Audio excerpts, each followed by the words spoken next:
আগামী ফেব্রুয়ারিতে নির্বাচন হবে কিনা তা নিয়ে অনেকের সন্দেহ আছে, আমারও আছে। এর মধ্যে নাসিরউদ্দিন পাটোয়ারি তো ঘোষণায় দিছে যে ফেব্রুয়ারিতে নির্বাচন হবেই না। তবে আমি সবাইকে ফেব্রুয়ারিতে নির্বাচনের টার্গেট নিয়ে প্রস্তুতি নিতে বলি। এরা না বললে আবার বিএনপিওয়ালারা বলবে আমি নির্বাচন পিছাইতে চাই। তবে এই নির্বাচনে কি হবে তা নিয়ে আমি এক সপ্তাহ আগে বলছিলাম যে এই নির্বাচনে খেলা হবে, অপ্রত্যাশিত ফলাফল হবে। এডিটর সাহেব এনার দেখা দেন, নাহলে ব্যাক ফাপড় নিতেছি। উনি আশায় আছেন একটা ভালো নির্বাচন দিতে পারবেন, দিতে পারলে ভালো, তবে আমি খুব ভরসা পাইতেছি না। তবে এই নির্বাচনে খেলা হবে, অপ্রত্যাশিত ফলাফল হবে, আমি আগেই বলে রাখতেছি। দেখেছেন? আর আল্লাহর কি কাম, এটা নতুন জরিপ আসিছে। আসেন আমরা আগে সেই জরিপের ফলাফলটা দেখে আসি। 12% মানুষ বিএনপিকে ভোট দিবি বলিছে, 10.4% মানুষ জামাতে ইসলামীকে ভোট দেবে বলিছে, মানে 10.5% মানুষ। 7.3% মানুষ আওয়ামী লীগকে ভোট দেবে বলিছে, এবং 2.8% মানুষ, মানে প্রায় 3%-এর মতো মানুষ এনসিপিকে ভোট দিবে। তবে কাকে ভোট দিবে এ বিষয়ে এখনো সিদ্ধান্ত নেয়নি 48%-এর বেশি মানুষ। অন্যদিকে জরিপে কাকে ভোট দিতে চায় তা বলতে রাজি হয়নি 14.4% মানুষ। এটা BRAC institute of governance and development BIGDর একটা জরিপ। 8 মাস আগে গত অক্টোবর মাসে একই প্রশ্ন করা হয়েছিল এবং এরাই এই স্টাডিটা করছিল। সেখানে 16.30% মানুষ বিএনপিকে ভোট দিতে চাইছিল। এইটা স্যার গতবার আর এইবারেরটা একটু পাশাপাশি দেখেন, তাহলে বুঝবে যে কেমন কমিছে। 11.30% মানুষ জামাতকে ভোট দিতে চাইছিল এবং 2% মানুষ এনসিপিকে ভোট দিতে চাইছিল। তার মানে জরিপ অনুযায়ী 8 মাস পরে বিএনপি এবং জামাতের ভোট কমিছে, এনসিপির সামান্য কিছু বাড়িছে। তবে 62% মানুষ এই রাজনৈতিক দলগুলোকে ভোট দেবে না, তাই না? কারণ তারা হয় বলতে রাজি হয়নি, অথবা তারা এখনো সিদ্ধান্ত নেয়নি। এরা এই 1 বছরে তাদের উপর থেকে আগের সমর্থন সরাই ফেলছে, আরও ফেলবে। বিএনপির জনসমর্থন, দলের জনসমর্থন 26.32% কমিছে। হে প্রভু হরিরাম কৃষ্ণ জগন্নাথ প্রেমানন্দী, ইয়া ক্যা হুয়া? এডিটর সাহেব অরিজিনালটা শুনে দেন একটু। हे प्रभु हे हरि राम कृष्ण जगन्नाथ प्रेमानंदी, ये क्या हुआ? गला में पानी आ गया, गामछा भी खुल गया मेरा, लेंटी ये देखिए।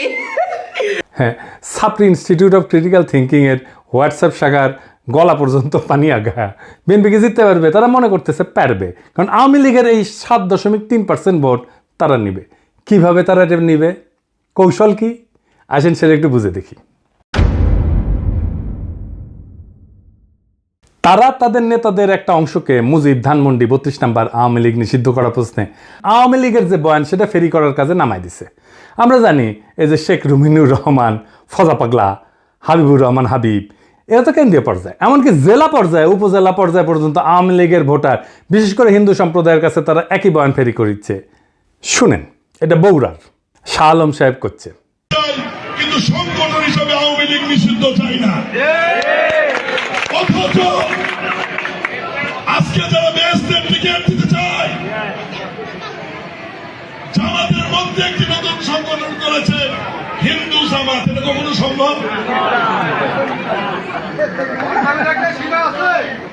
তারা এবং নতুন একটি রাজনৈতিক দল মিলে 3 দিনের ভুয়া আন্দোলন করে স্বাধীনতার নেতৃত্বকারী একটি রাজনৈতিক দল, বাংলাদেশের সবচেয়ে পুরনো একটি রাজনৈতিক দল, সেই দলকে বাংলাদেশে নিষিদ্ধ করেছে, যেটা রাজনৈতিক ভাবে সঠিক সিদ্ধান্ত হয়েছে বলে আমি বিএনপির একজন কর্মী হিসেবে মনে করি না।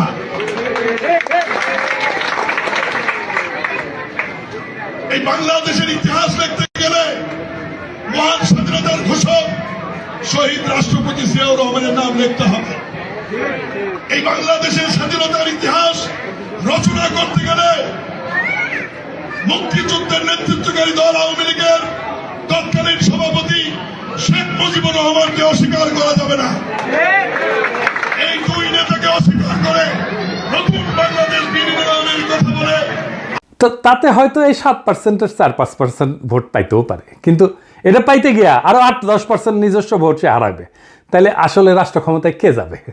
আপনারা বুঝতে পারতেছেন যে যারা এখনো সিদ্ধান্ত নেয়নি কাকে ভোট দেবে এবং যারা বলতে চায়নি, তারাই আসলে ঠিক করবে কারা রাষ্ট্র ক্ষমতায় যাবে। তো যাই হোক, এইটা আলোচনাটা বিস্তারিত আসার আগে বিএনপি দলটা কিভাবে ফাংশন করে সেটা একটু বুঝাই। তাইলে এই যে কেন এই রুমিনুর রহমানরা এই কাজ করে এটা বুঝতে পারবেন, এবং কিভাবে তারেক রহমানের নিরঙ্কুশ নিয়ন্ত্রণ নিশ্চিত হয় দলের মধ্যে এটা বুঝতে পারবেন। আর এই পদ্ধতিটা বিএনপির সবচেয়ে বড় দুর্বলতা। আমি এটা বিএনপির সাথে কাজ করতে করতে গিয়ে আবিষ্কার করেছি। আসেন দেখি এটা কেমন। বিএনপিতে দুইটা কাজ করে। এক, সোশ্যাল কনফ্লিক্ট, যেটা সমাজে যে দ্বন্দ্বটা আছে সেটাকে ইন্টারনালাইজ করে ফেলে, মানে সেটা নিজের ভিতরে ঢুকে ফেলে, দলের ভিতরে ঢুকে ফেলে। মানে ধরেন সমাজে আওয়ামী লীগের রাজনীতি চলবে কিনা, এটা নিয়ে একটা দ্বন্দ্ব আছে, তো সেটাকে সে দলের মধ্যে নিয়ে ফেলে। আওয়ামী লীগের রাজনীতি করা উচিত এমন একটা দল তৈরি করে নিজের দলের মধ্যে এই মত প্রচার করবে, আর তার বিপরীতে আরেকটা দল তৈরি করে যারা ভিন্ন মত প্রচার করবে। এটি হইতেছে এক্সটার্নাল কনফ্লিক্টকে ইন্টারনালাইজ করা। কি সুবিধা পায় এতে? সে মনে করে যে এক্সটার্নাল যে কনফ্লিক্ট এটা তো ম্যানেজ করা ডিফিকাল্ট, এক্সটার্নাল কনফ্লিক্টকে আমি যদি ইন্টারনাল করে ফেলি সেটাকে আমি কন্ট্রোল করতে পারবো ইজিলি, কারণ আমি তো নেতা, আমার কথা দুই পক্ষই শুনবে। তো আমি এই আলোচনাটা দলের মধ্যে থেকে করব এবং আমি এটাকে নিয়ন্ত্রণ করব। বুঝতে পারছেন? মানে সমাজের যে বিতর্ক সেটা আমি নিজের দলের ভেতরের একটা ইন্টারনাল বিতর্ক করে ফেলবো। দলের ভেতরে যদি আমি ইন্টারনাল, সমাজ তো আমার কথা শুনে না, তো দলের ভেতরে যদি আমি ইন্টারনাল কনফ্লিক্টটা নিয়ে আসি তাহলে দলের লোক সবগুলো আমার কথা শুনতে বাধ্য হবে। আর একটা বিষয় হইতেছে যে এরা একজনকে আরেকজনের পিছিয়ে লাগিয়ে দেয়। এই যে কনফ্লিক্টটা দলের ভেতরে নাই সেটা তৈরি করে। আমাকে এই যে ওয়াহিদুজ্জামান অ্যাপোলো একদিন বলে ফোন মেরা যে বিএনপির অনেক লোক বলে যে আপনি রয়ের এজেন্ট। হ্যাঁ, তার মানে কি বুঝেছেন? তো তার মানে এটাই যে শুনে হয় আমি বিব্রত হব বা সংকুচিত হব বা ভয় পাবো, এবং আমি একটা আশ্রয় খুঁজবো, এবং আমাকে এমন একটা মহাশক্তির কাছে পাঠাবে যে আমাকে আশ্রয় দেবে, অথবা সেই আশ্রয় দেবে। তার মানে বুঝেছেন তো? বা সেই বলবে আরে ব্যাপার না, আমি দেখতেছি, আমার উপরে ছেড়ে দেন।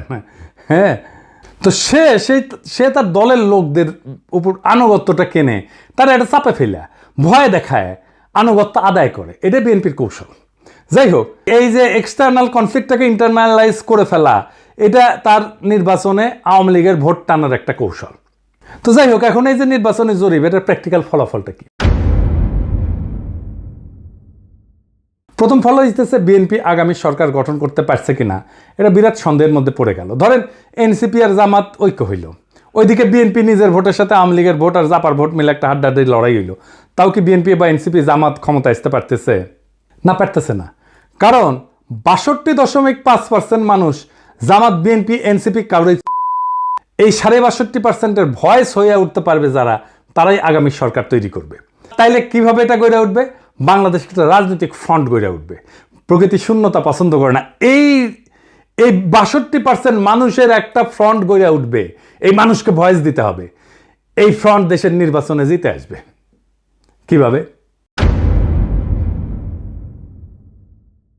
ধরেন কয়েকটা ব্রড ইস্যুতে যদি একটা ঐক্য হয়। 1 নাম্বার, বাংলাদেশে ভারতীয় আধিপত্যবাদের অবসান হবে। 2 নাম্বার, স্বাধীনতা, সার্বভৌমত্ব, জাতীয় মর্যাদা এবং আঞ্চলিক অখণ্ডতা অক্ষুণ্ণ রাখতে হবে। 3 নাম্বার, আওয়ামী ফ্যাসিবাদের চিরস্থায়ী অবসান ঘটাইতে হবে। 4 নাম্বার, একটা ইনসাফ ও সাম্যের বাংলাদেশ বানাইতে হবে। তো এই ইস্যু নিয়ে যদি ফ্রন্ট হয় তাহলে এই 62.5% সেই ফ্রন্টের সাপোর্টার হয়ে যাবে। এন্ড কইতে পারেন এমন কোনো ফিগার আছে যে এই ফ্রন্টের নেতৃত্ব দিতে পারবে? আছে, অনেকেই আছে। আমি আজ একজনের নাম বলবো, মাহমুদুর রহমান। উনি এই ফ্রন্টের নেতৃত্ব যদি দেন সবাই ওনার পাশে এসে দাঁড়াবে। ইলিয়াস কনক, পিনাকির কথা বাদই দেন, এরা মাহমুদ ভাই আওয়াজ দিলে ঝাঁপে পড়বি। এর বাইরে হেফাজত, ইনকিলাব মঞ্চ, আপ বাংলাদেশ, এবি পার্টি, ইসলামী শাসনতন্ত্র আন্দোলন, এরা সবাই এসে দাঁড়াবে। এটাই হয়ে উঠবে রাজনীতির মেইন স্ট্রিম। এনসিপি আর জামাতের কোনো অপশন থাকবে না এই ফ্রন্টে জয়েন না কইরা। বিএনপিও আসতে পারে এই ফ্রন্টে, স্বাগত জানাই আমরা। এই ইস্যুতে ঐক্য হইলে ওয়াই নট, কিন্তু সিট যা দেব মাইনা নিতে হবে। এই ফ্রন্ট মানে বিএনপির বিরুদ্ধে যাওয়া না, কিন্তু বিএনপির বিরোধিতা করাও না, বরং অ্যান্টি ফ্যাসিস্ট, অ্যান্টি ইন্ডিয়া সমস্ত শক্তিকে একটা কমন গ্রাউন্ডে নিয়ে আসা। আমি তো চাই বিএনপির আলতাফ হোসেন চৌধুরী ভাই উনি জিতে আসেন, ইয়াংদের মধ্যে শহীদুদ্দিন চৌধুরী এনে জিতে আসুক, আমি এটা চাই। কিন্তু রুমিন ফারহানা হারুক, হাবিবুর রহমান হাবিব হারুক, ফজা পাগলা হারুক। আমি যদি ইলেকশনের আগে দেশে যেতে পারি, আমি আলতাফ ভাইয়ের এলাকায় গিয়ে ক্যাম্পেইন করে দিয়ে আসবো, যেন উনি যেতে ধানের শীষের ক্যাম্পেইন করে দিয়ে আসবো। আমার ক্যাম্পেইনের দরকার নাই ওনার জেতার জন্য, উনি এমনি জিতবেন, কিন্তু আমি যাব আমার নিজের মনের শান্তির জন্য যাব, যে আমি আলতাফ ভাইয়ের ইলেকশনে কিছু কাজ করেছিলাম। তো এই যে ফ্রন্ট, এর ফ্রন্টের সুবিধা কি হবে? এই ফ্রন্টে রাজনৈতিক দলের মাতবরি থাকবে না। রাজনৈতিক দলগুলোকে কিন্তু দেশের মানুষ পছন্দ করে না, বিশ্বাসও করে না। সেজন্য রাজনৈতিক দল অ্যান্টি হাসিনা লড়াইয়ের নেতৃত্ব দিতে পারেনি। এটা মাইনে নিতে হবে সবাইকে। এই ফ্রন্ট 2024-এর বিপ্লব যারা করছে সেই রকম একটা জনগণের ফ্রন্ট হইয়া উঠবে। রাজনৈতিক দল যা খুশি তাই করতে পারবে না। এনসিপির বালখিল্যতা, জামাতের রাজনৈতিক ভুল, অন্য ছোট দলের ন্যাশনাল ইম্প্যাক্ট তৈরি করার অক্ষমতা সব দূর হয়ে যাবে। এক নতুন আশায় দেশবাসী বুক বাঁধবে, সারা দেশে এক নতুন আশার সঞ্চার হবে।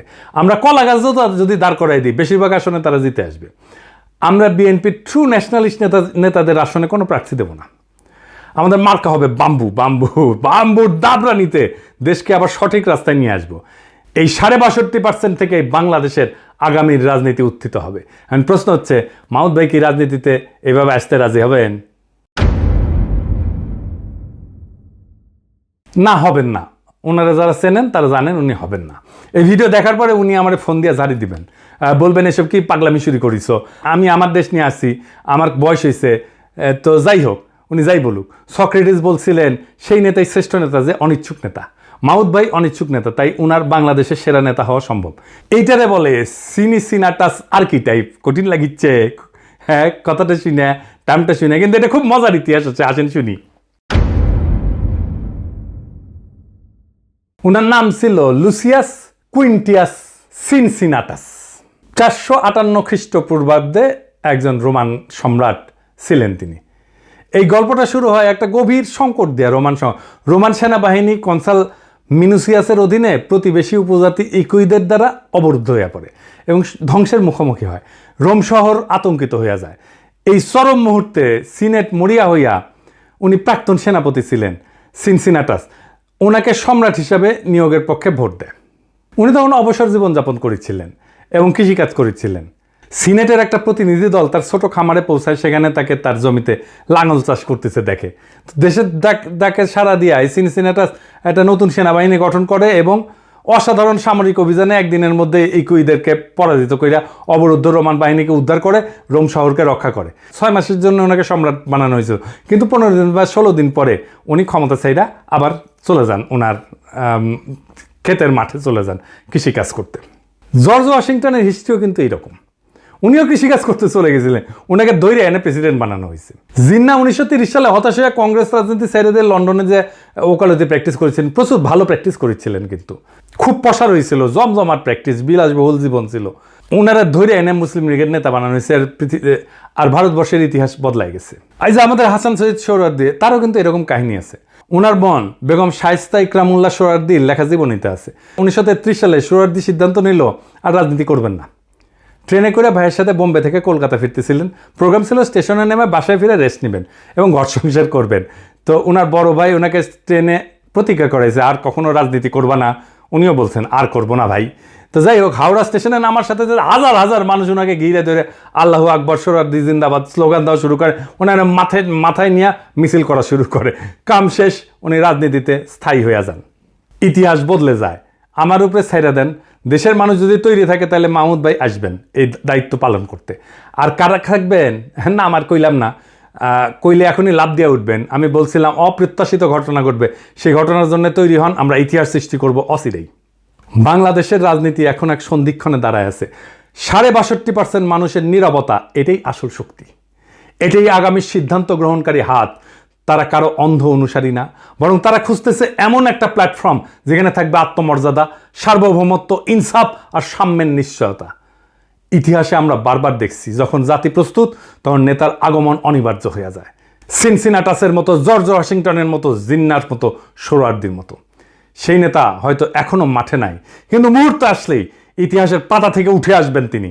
আমাদের করণীয় একটাই, নিজেদের প্রস্তুত করা, মানুষের মনে আশার শিখা জ্বালায় রাখা এবং সেই 62% মানুষকে এক কণ্ঠে, এক পতাকার নিচে, এক স্বপ্নে ঐক্যবদ্ধ করা। এটাই হবে বাংলাদেশের নতুন ভোর, নতুন সূর্যোদয়। এটাই হবে সেই মুহূর্ত যখন আমরা ইতিহাসের বইয়ে নিজেদের নাম লিখব, শুধু দর্শক হিসাবে না, বরং সক্রিয় অংশগ্রহণকারী হিসাবে, রাজনৈতিক এজেন্সি হিসাবে, রাজনৈতিক শক্তি হিসাবে। তৈরি হন, সময় আসছে আবারও 2024-এর মতো। ইতিহাস ডাক দিচ্ছে নতুন ইতিহাস লেখার। সেই ইতিহাস আমরা লিখব একসাথে। ইনকিলাব জিন্দাবাদ।